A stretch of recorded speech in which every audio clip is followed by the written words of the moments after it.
There's just so much. You're listening to a Mamma Mia podcast. Mamma Mia acknowledges the traditional owners of land and waters that this podcast is recorded on. This episode contains the recounting of traumatic events. Listener discretion is advised. It's 4:45 a.m.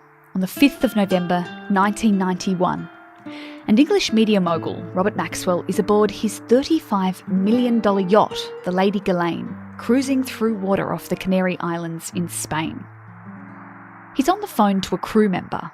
"The temperature is now too cold. Turn the air conditioning off," he says gruffly down the line from his luxurious master suite. He'd only called 20 minutes earlier, complaining it was too hot, and could they turn the air conditioning up? They're the last conversations Maxwell, one of the richest men in the world at the time, is known to have had. At 5:25 p.m. later that day, the 68-year-old's naked body is found floating in the Atlantic, and his family, employees, and the police are left to discover the hundreds of millions he's been stealing from his own staff. To this day, his death remains mysterious. Did he kill himself, aware that his fraudulent finances would soon be revealed? Was it just an awful accident, a slip off the side under the cover of darkness? Or was it murder, a cold-blooded assassination to cover up a top-secret double life as a super spy for one of the largest espionage agencies in the Western world? I also want to take this opportunity to thank all the many hundreds of people who have sent messages of support to us at this very, very sad time.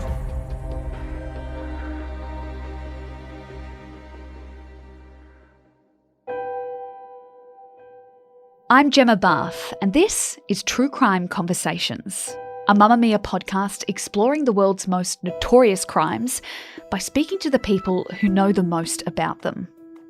Today's episode is the first of a two-part series about the Maxwells, Ghislaine and her father Robert. There's been many headlines about Ghislaine's crimes in recent years, which we'll get to. But first, we're diving into the life and suspicious death of Robert Maxwell. My guest today, Martin Dillon, is a firm believer that Maxwell's death was no accident and has detailed his research on the case in a book called The Assassination of Robert Maxwell, Israel's Super Spy. Let's start with Robert's rise to infamy. As a young man, he was a Czechoslovakian refugee fleeing Nazi occupation. How did he end up in England? Well, the thing about Robert Maxwell, and this is I think it's really a staggering piece of information in a way, and he's only 16 years of age, and this is, the Second World War. And so in 1939, his family are living in Czechoslovakia, and the Nazis are moving into that part of the world. And so he decides to escape. His family doesn't, so they all die in the Holocaust, which is really shocking. So at 16 years of age, he heads out of Czechoslovakia and he reaches Marseille. And then from Marseille, he gets involved in the Czech army, as it was called, but in exile. But he doesn't really like them very much and doesn't think they're doing a great deal. So eventually he manages to get to England. And so in England, that's where he becomes associated with the English military. And he calls himself Du Maurier, right? Because that was the name of a famous cigarette at the time. And he thought that was really impressive, that he would call himself Ivan Du Maurier, which really hadn't been his name. The family had two names.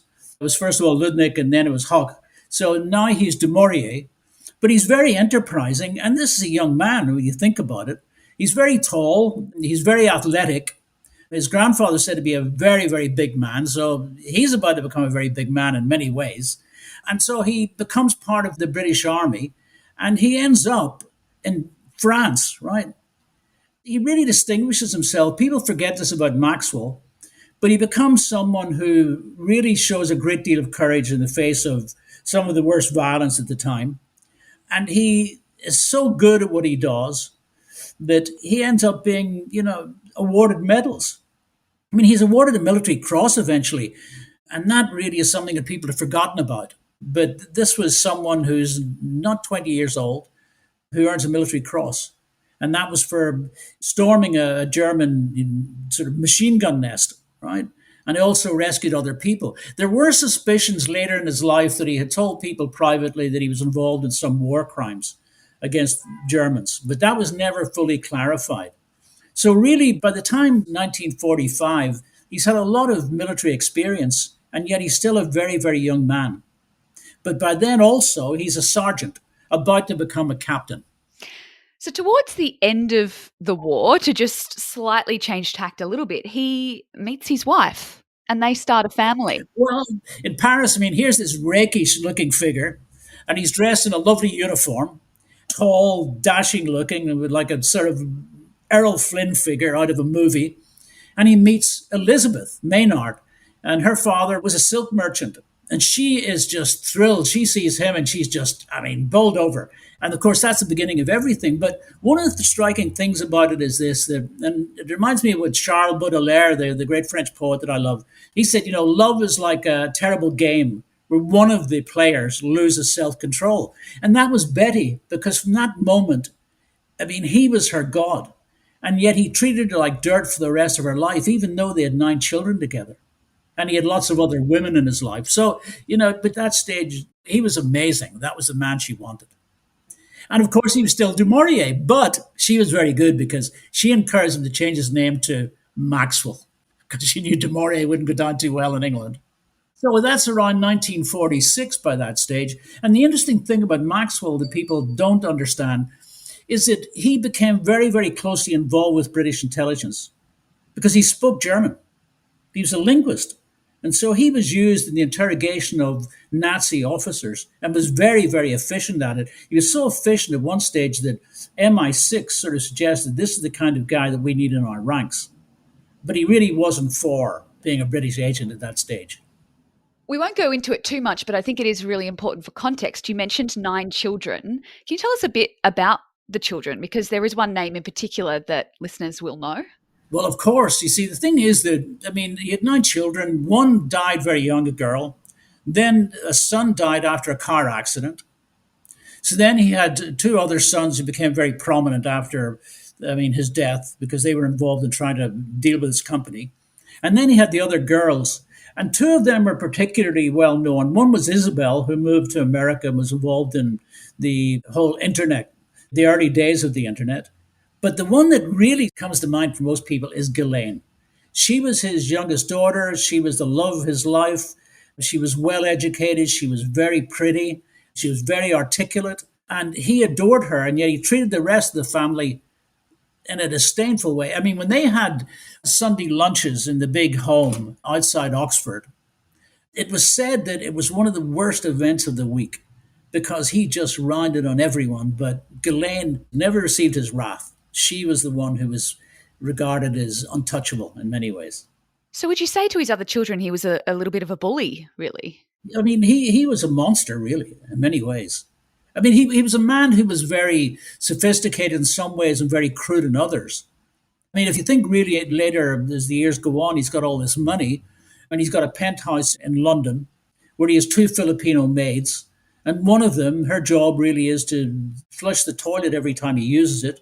And the other one is to pick up linen, handkerchiefs, right, napkins that he uses to wipe himself at night and tosses on the floor. And then on the other hand, he buys big quantities of beluga caviar and he eats it with his hands, not with a spoon. And so there was this grotesque aspect to Maxwell. Yet on the face of it, when people saw him, here was this very distinguished looking man. Beautifully tailored from the best sort of shops in the center of London, and also very articulate. So he could look really the part. He could look like what we would call today, I suppose, really the billionaire or oligarchs. He's like an oligarch in many ways, but that wasn't a term used at that time. So he was praised as a war hero, as we touched on, but then he kind of turned his hand to publishing or the publishing industry post-war. Is that where he really started to build his empire and his wealth? Because he came from nothing. His family came from a war, as you said, died in the Holocaust. Yeah, well, this is a great achievement in many ways. Here's a young guy who's presented with a military cross by General Montgomery himself. And then after the war, what he does, he gets involved in the publishing business. That's the big thing, really, because that eventually defines Maxwell's whole career, his money, and the kind of empire that he built. And he gets involved in scientific publishing, which is very interesting, because the FBI in the 1950s, their files show that they were very interested in Maxwell because he was traveling right across the world and in and out of the Soviet Union selling all these books, scientific publications. And one of the interesting things that I just discovered recently, and so many years after writing the book about him, was that when he began involved in publishing, there was a certain individual he's involved with who was also a member of MI6. And I think at that stage, someone tried to recruit him to MI6. And he did some work for them, but not a great deal. But by the 1950s, I mean, he's really doing very well, thank you. For a young guy, as you say, who, come out of nothing, he suddenly he's made a big play for himself, in terms of the business world. In between kind of building his wealth and empire in this publishing media world, he does have a go at politics. Is he as good at that as he is at the business world? He is. Strangely enough, I mean, he actually is. He becomes a member of the British Parliament.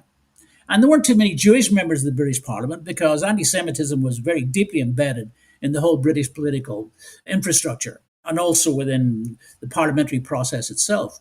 So yes, I mean, he loves it, right? He loved the political process because it elevated him within the British political system. It made him feel that now he was accepted. He was Robert Maxwell. He wasn't Du Maurier. He wasn't, Ivan Koch. He wasn't Ludwig. I mean, he was somebody now who was accepted by everyone. He's accepted by the people in power. And that to him mattered a great deal. I mean, for Maxwell, he was always looking for acceptance. So he does end up just kind of sticking to business. He leaves politics behind. He became known as one of the richest men in Great Britain at the time. How rich are we talking? Well, the thing is that Maxwell at one stage, and we've got to look at money, it's obviously the parallels, and you look at what it would have meant then. His empire at one time was probably around about £4.4 billion, which would have been about nearly $9 billion. He just began building his empires like Lego blocks. And every time he could acquire something, he acquired it. And he was a lot of the time moving in and out of Eastern Europe. And what people didn't understand was he was also, right, making money outside of what people imagined was his business empire. Because his business empire was being expanded into Eastern Europe particularly. It was an area that people never knew much about in terms of Maxwell. I mean, countries like Bulgaria, Romania, Czechoslovakia, I mean, that's where he was. I mean, if you think of the FBI in the 1950s are saying, what is this guy doing? And he's traveling behind the Iron Curtain when very few people have that kind of access. He's doing it. He could fly into Russia, fly into Moscow, and in the evening go down to the center of Moscow and go into that big citadel, the Lubyanka, right, headquarters of the KGB, and meet the head of the KGB and sit down and have vodka and caviar and talk about whatever they talked about. But Maxwell was transactional. Everything he did was not just always about himself, but most of it was. But he wanted to get a lot of Jews out of Russia. So the KGB was happy with that, as long as they got something out of it. And I discovered that the KGB, when they first came across Maxwell, decided that he wasn't very pro-American at all. They reckoned that he said he liked America, but they knew that he really didn't, because they'd heard other things that he'd said, which were very critical of the American system. And also he wasn't particularly British. They didn't mind him being Zionist, because that suited their purpose. He wanted something out of them, which were Jews to come out of Russia, and they wanted something out of him. They wanted to learn about how he used money and how he moved it.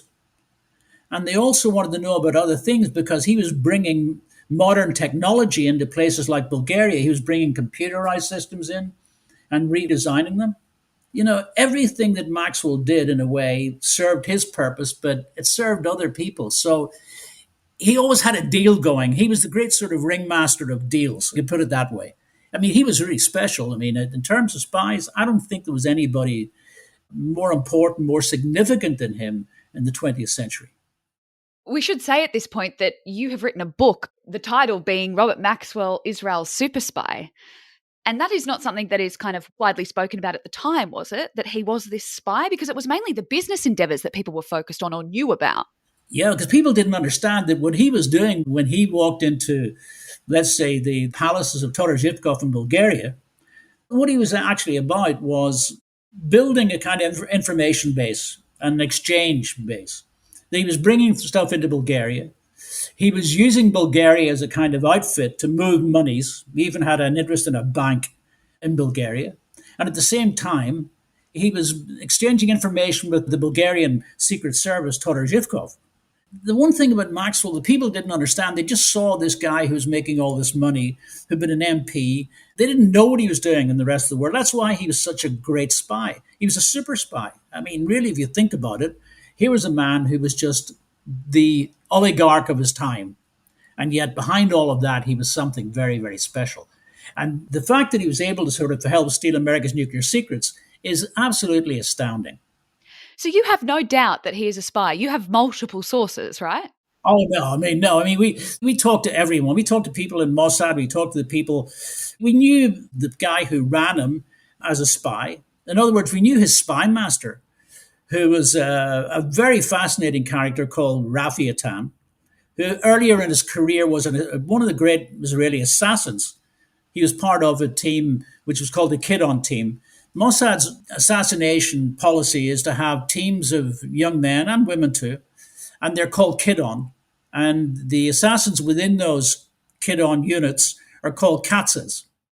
And Rafi Atan was once a very leading member of a Kidon team who assassinated Israel's enemies across the world. And he eventually became the guy who was running Maxwell and who was his handler. When you begin to investigate someone like Maxwell, you have to go across a wide spectrum of people.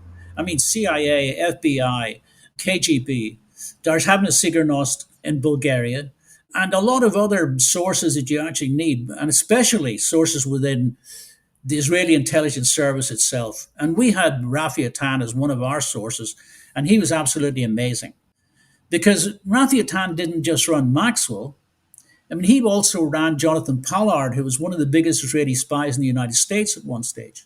These are the kind of people, when you talk to them, you learn a lot about Maxwell and you learn a lot about the whole, let's say, dark world that exists, which we call, the world of espionage, clandestine activity. You're listening to True Crime Conversations with me, Gemma Barth. I'm speaking with author Martin Dillon about the death of Robert Maxwell.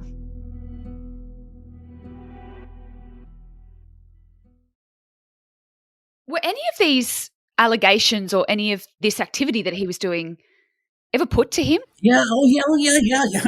Maxwell was a bit like Jeffrey Epstein, right, who comes along later in life and is involved with Maxwell's daughter, Ghislaine.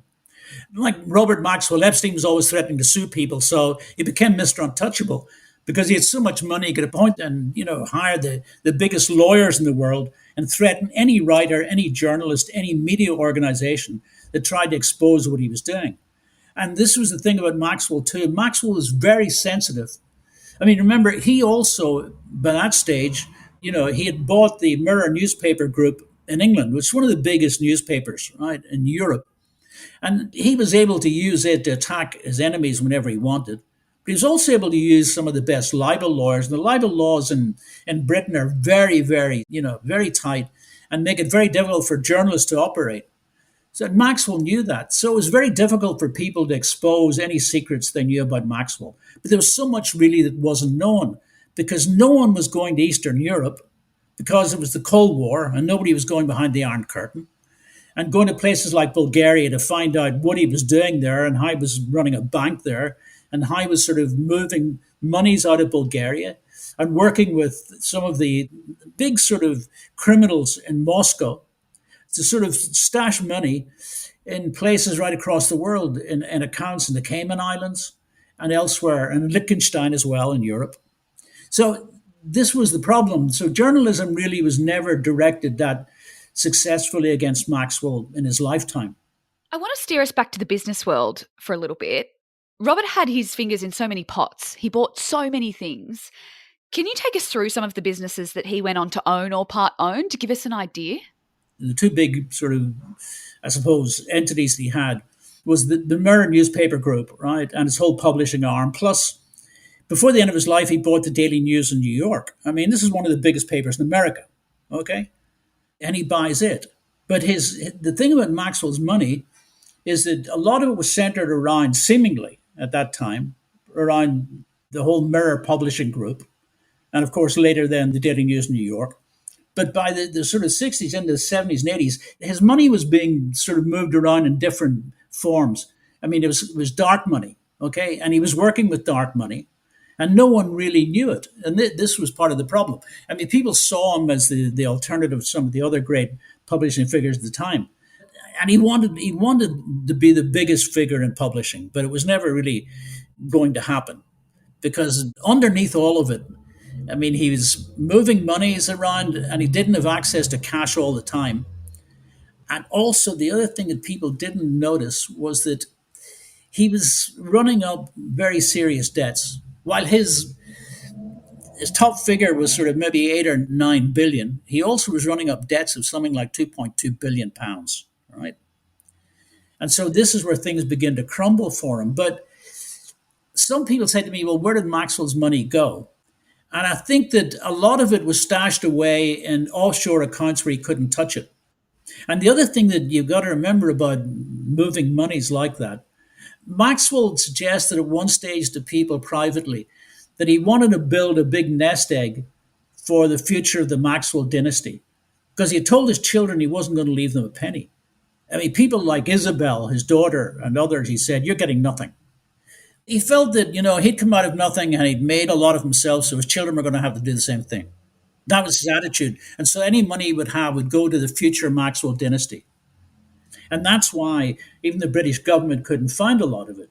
I mean, initially he had all these sort of secret accounts in places like Liechtenstein, but then he started using a lot of the offshore accounts, and that's where the KGB became very interested in him as well, because he taught them a great deal about how to move money. I mean, by the time the Soviet Union collapses, the KGB has moved so much of its assets overseas for that sort of day when they're going to need the money.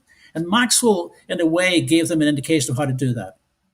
So obviously all of this kind of stuff that you're talking about is happening behind closed doors. The public isn't seeing it.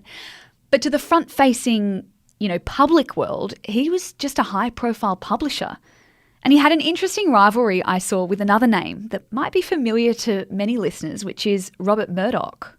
Murdoch was his nemesis. But you see, when Murdoch gets into trouble, Murdoch knows how to deal with it, and he's a very, very cool guy. Maxwell sort of begins to panic. And Murdoch wasn't like Maxwell. I'll give you an example. Maxwell's penthouse. Maxwell was colourful, and he was also brash, right? So he had a penthouse in London, and on the top of the building, above his penthouse, he'd get into his helicopter, and he'd fly over to the airport and get into his Gulfstream jet. But the penthouse itself, there was marble floors, and he said the marble was from Italy, but it was really from somewhere in England, okay? And then these Doric columns, and he said these columns came from ancient Egypt, but they were hollow, okay? And the chandeliers, he said, came from somewhere very, very unusual in the distant past. And they'd been bought at some flea market, right? But this brashness, in a way, underscored the kind of laziness of the man. He wanted to impress people, but really, in a way, he wasn't. In other ways, he impressed them was just with his sort of gross appreciation of food, right? Cigars, fine wines, expensive vintage ports. Whereas the man you mentioned, Murdoch, he's the kind of dark, strange, tight businessman who doesn't get involved in this celebrity status. I mean, there was a kind of celebrity status. I mean, Maxwell, maybe in a way, when you think about it, is one of those early celebrity figures, kind of Kardashian figure with even more money, right? So this is a man with opulent, even over-the-top taste, who seems extremely wealthy, but is actually in serious debt. And from your research, he had a lot of his finances off the books due to his secret operations as a spy. Can you talk me through what happened in November 1991? Tell me about Robert's sailing trip on the Lady Ghislaine, which is his super yacht named after his favourite daughter. Where was he going? Who was he with? Yeah, well, he's in his offices and he's really stressed out, right? Because he's hoping to get sort of a big infusion of money, and he's hoping that maybe Mossad, through Israeli bankers, they're going to deliver it for him. He was trying every other opportunity, but the big banks were coming after him, and they really were. I mean, he's being hedged in. And he gets a phone call, and the phone call, we don't know who it was from, but we know it was from Jerusalem. And the phone call tells him to get on his helicopter, to fly to his Gulf Stream, and to travel to Gibraltar, where the Lady Ghislaine was birthed, and to go to Madeira, the Atlantic, near the other places have become very famous, like Tenerife and whatever, right? Canary Islands. And so over a couple of days, he's getting all these phone calls, and he's waiting for other calls that sort of don't arrive, and he's getting stressed. But by 10 o'clock in the evening of the 3rd, he decides that the yacht is going to go to Los Cristianos on the other side of Tenerife. Now, on the morning of the 5th at 4:25, he is seen on the rear deck, and that's the last time he's ever seen. One of the crew sees him on the rear deck. Now, he was known to get up in the middle of the night and pee off the side of the boat, the rear deck, and it's the one part of that boat where there was no camera. But we know from the research we did, the boat was being tracked by the Kidon, by the assassins. And so they were waiting for the opportunity. They knew everything about him, what he was going to do. So they were either going to get the opportunity to get him on the deck, or else they were going to take him from his cabin. But they got him on the deck. They put a syringe into the side of his neck, right, just below his right ear. And then they lowered him into the water. Now, his body wasn't found for a day or two, a couple of days. So people said, well, he fell off the boat. He maybe had a heart attack. And that was the sort of the view at the time. What makes you so sure it was an assassination? I mean, Maxwell, by that stage, has a lot of problems. I mean, his empire is beginning to sort of fray at the edges. He's becoming very unstable himself.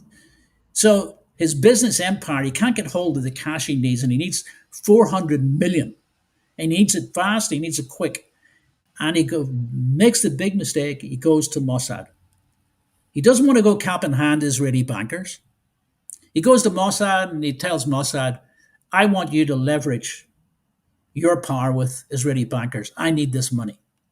Because if I go down, that's going to be terrible. Now, the implication was if I go down, a lot goes down. And a lot would have gone down. He was the leading Jew in the world who could have ended up in the dock, because at that stage, nobody knew, but it was going to come out. And that was that he had stolen all this money out of his companies, all the pension funds of the Mirror Group. So he was looking at jail. He was looking at standing in the dock of the Old Bailey in London. Can you imagine the humiliation for Israel, for Jews in England, for Jews in Europe? And what else might come out? He was trying to sort of almost blackmail them. In other words, give me money or, bad things are going to happen. So at that stage, planning went into progress within a certain section of Mossad. And they said, okay, what are we going to do here? If we're going to kill this guy, do we kill him in his helicopter? No, not really a good idea, because it could sort of come down and kill a lot of innocent people. Do we kill him in the elevator that goes from his penthouse apartment to the ground floor of the Mirror building? No, because he could be in there with other people if that sort of went down. Somebody said the best thing to do is let's kill him at sea. He's always out in that yacht of his in the Mediterranean and elsewhere. Kill him away from prying eyes. That's the easiest way to get rid of him. But what's interesting is that when the body's found, the first autopsy is carried out by two Spanish forensic scientists. One of them discovers the needle mark on his neck, but doesn't know why it's caused, and doesn't find anything in the body that would suggest there's something in the body that was delivered by that needle, right? And this is one of the worst autopsies that I think I've ever come across. I read everything in relation to this autopsy. And at the end, they sort of make the point that, he probably died from drowning.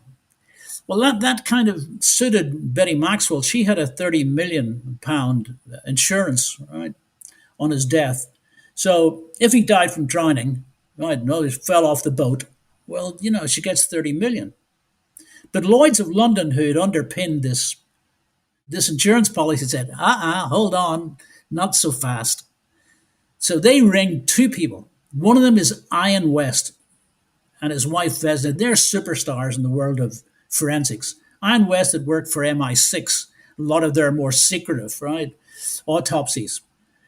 But by then, the body's on its way to Israel. Betty, his wife, wants him buried in Israel. So they put this massive body in a lead coffin, and actually the plane hardly can take off. They can hardly take off. This is so heavy, this coffin with his body in it. Betty was really scared they wouldn't get off the ground when they were leaving, right? Spain. And she takes the body to Israel, where it's going to undergo another autopsy by a very famous pathologist in Israel called Dr. Yehuda Hess. So we now have Hess, Ian West, and his wife Vesna, and the three of them are there for an autopsy in Israel. Well, this autopsy also is rather bizarre because the Spaniards had put so much formaldehyde into the body. Ian West and his wife said their eyes were, in an awful state. They could hardly cope. And when they took off part of the scalp and so on, they'd taken out the brain and not replaced it and left a lot of blood in the cavity, the head cavity. They'd also removed a lot of the organs, and the organs were still in Spain. But Yehuda Hess decides that what happened was that Maxwell fell off the boat, and a mark on his shoulder indicated that he was probably holding on for a time before he ended up in the water. So that's okay in terms of the insurance for Betty. West is not, and his wife are not so certain that this really is what happened. So what they do, they go to Spain and they look for parts of the organs. Some of them are of no value whatsoever. They're in formaldehyde. Others have been sort of dissected, and so they only get sort of pieces of them, like the heart, the liver, and whatever, right? So eventually when it comes down to it, and West delivers his judgment, what he says is, well, I can't rule out murder, but he died from drowning, but how he died from drowning, I don't know. Did he commit suicide? No. Did he fall over? I don't know. Lloyd said, that's enough for us. It's inconclusive. We're not paying out, right? We're not paying the money.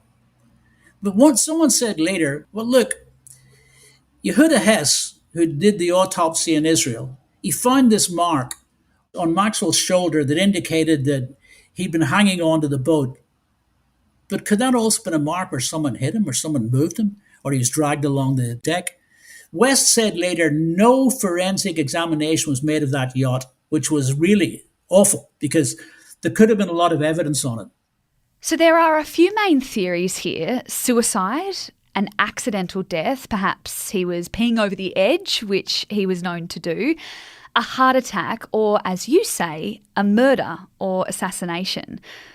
What did his final death certificate say in the end? Well, it was inconclusive, really, because you had two different autopsies. So really, drowning was ultimately the death. But the one thing that West said was, well, I don't know how that happened. For instance, what Lloyd said at the time was, look, if this guy had a heart complaint and he didn't reveal it, that would have made the policy null and void anyway. So nobody really knew, but he had heart problems. And the fact is that so much damage was done in terms of the Spaniards, keeping a lot of his body parts that weren't even available for both autopsies. When you think about it in a sense, he dies and people say, well, okay, why would anybody assassinate him? Because no one knew. No one knew his connection to Mossad or all the other things that he'd been involved in. People didn't know. When we wrote this book, we ended up with just so many problems. People moved against the book in America. There were threats made against me, and my wife received threats over the phone. Because one of the things about the book that really bothered a lot of people in the wider intelligence community was the fact that the book just didn't reveal his role with Mossad. It revealed Mossad's role in stealing America's nuclear secrets. And a lot of the people in the media who had connections to Israel didn't want that sort of story coming out. What did his family think happened to him? Well, now this is interesting. I dealt a lot with Isabel, and through Isabel with her mother when the book was being written. So she felt that he'd probably been assassinated, and Betty had begun to feel the same way. I know for a fact that Ghislaine thought her father was assassinated. Even if the others had sort of doubts and thought maybe it's possible, Ghislaine was almost convinced that our book had got it right, that Mossad had killed her father. Let's talk about the ramifications after Maxwell died. So his financial situation is laid bare. We've already talked about the fact that They found a lot of debt, a lot of debt. So the Yeah. fraud arm of the police department get involved. What do they discover about the pensions of Maxwell's employees? Well, they know that he's ripped off all the money and he's used it to pay all their debts. It's very sad. So many people, they create all this money for their old age, right? And what is he doing? He's just ripping it off. I mean, he's 2.2 billion, right, in debt. And so this empire, he can't sell it. It probably could at some point in time have sold a lot of it off, but he was too arrogant to try and do that anyway. And he had a lot of money in places that he couldn't touch. He was cash poor. That's why he said to Mossad, look, I need 400 million. And, people forget that a lot of these big players, they have their yachts, they have their big properties all over the world, right? They have investments. But if you said to them, can you sort of go and buy me a pizza? They mightn't have the cash to do it. So we had all these assets, but he didn't have the money when the banks came calling and said, listen, there's interest on this. And he was diversified right across a whole spectrum of financial institutions in New York and elsewhere. What was the figure that he stole from his employees? Well, he stole hundreds of millions, really. I mean, and this is a lot of money at that time. You think back to, the 1980s into the 90s. I mean, he just ripped off the lives of a lot of very decent people. It's one of the great scandals. I mean, at the end, he's buried. He's given a state funeral. I mean, the equivalent of a state funeral. He's buried on the Mount of Olives, Jerusalem. He's buried, in sacred ground.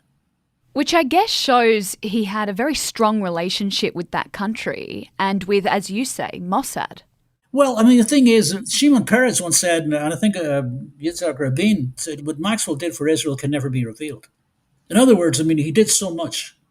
And I firmly believe that. I personally believe that, for all his failings and for the scoundrel that he was, he did some absolutely very, very important things. I mean, his wife Betty worked all her life to help Jewish people in trouble.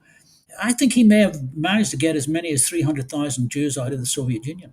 And that is really astounding. And he did that by, leading the kind of life that he led and doing all the deals that he did. I don't know what he sold or what secrets he sold. We'll never know. Israel is never going to tell us the whole story. But to actually bury this guy the way they did in the Mount of Olives, that is something special. I do want to talk a bit about Kevin and Ian. They're his sons and they do have very high up positions in his businesses. And they're actually arrested in 1992. Can you tell me why they were arrested? Well, I mean, somebody had to take the heat. I mean, the heat turned on them because they were employees and they were closer to the scene of the action. I always felt in many ways that it was wrong for the British government to go after them because Maxwell treated them like the second-class citizens anyway. And so all the decisions that were made by him. They weren't really made by his sons. The sons really were never in a position to make any major decisions in relation to any of his businesses.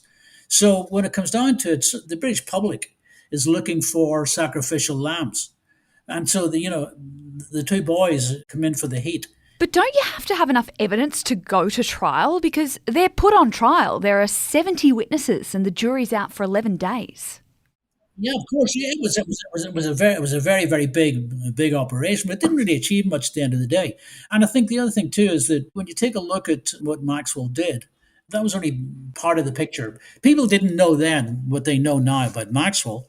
Everybody in his family at some point in time was employed in his businesses. But really, when it comes down to it, it's all about Robert Maxwell. You speak about Maxwell being assassinated and about being a super spy as fact. Yeah. What about the other people out there that have looked into this case? Are you alone in your theory? Are you and your team? Or is this a widespread kind of belief now? Well, I mean, I don't know who the other people had access to. Remember, we had access to people within the intelligence services of Bulgaria, Russia, America. I had access to CIA and FBI material nobody had seen before. We had access to material in Eastern Europe that no one had ever read. And so a lot of the stuff in Maxwell was just kind of, thrown out there. I don't think it was particularly good in terms of investigative writing. For instance, nobody knew until we wrote this book that Maxwell had any life at all in Eastern Europe. No one knew about his criminality in Eastern Europe. No one knew. So we actually brought stuff to the table that no one had ever brought to the table. And we also were not frightened to name our sources. And our sources, a lot of them, are people who would have known what happened. So my attitude always is read the book. It's all there. It'll give you every piece of information you need to know. about Maxwell. I want to end on Ghislaine Maxwell because we know that she was his favourite. We're going to get into this in another episode of True Crime Conversations, but she's currently in prison for her own crimes. Do you think that she was in any way involved in her father's criminality and what he was doing? She wasn't involved, but a lot of people said, well, I mean, maybe she was a spy, maybe she worked for Mossad, and she recruited, Epstein. I don't believe any of that at all. I don't think that Mossad would have recruited her. First of all, she thought that they killed her father. And, I think that Epstein was a different kind of figure. I think in many ways Epstein used her, and he used her to sort of make the kind of inroads socially that he needed. But Epstein was the transactional guy. Ghislaine Maxwell was involved in his world, and she had a lot of hang-ups. And she was involved in a lot of nasty stuff with all these girls. And she's going to have to pay the price for it. But I've never been convinced that she was involved as either an intelligence asset, and certainly she was not a spy. She wasn't in her father's league. I don't think Epstein was in her father's league either, but he was in some league, let's put it that way. Martin Dillon is a Belfast journalist who, after making his start in newspapers, spent 18 years working for the BBC in Northern Ireland. His investigative reporting has won him international acclaim, and he's considered one of the foremost experts on global terrorism and organised crime. He's spent years looking into the life and death of Robert Maxwell and has detailed his findings in the Assassination of Robert Maxwell, Israel's super spy, which you'll find in our show notes. This episode was part 1 of our 2-part series on the Maxwells. Join me next week as I take you through the life and crimes of Robert's daughter, Ghislaine Maxwell. True Crime Conversations is a Mamma Mia podcast hosted by me, Gemma Barth, and my executive producer is Gia Moylan. If you have a case you think we should cover next, get in touch with us. Send an email to truecrime@mamamia.com.au or join our online community. Just search True Crime Conversations on Facebook and make a request to join.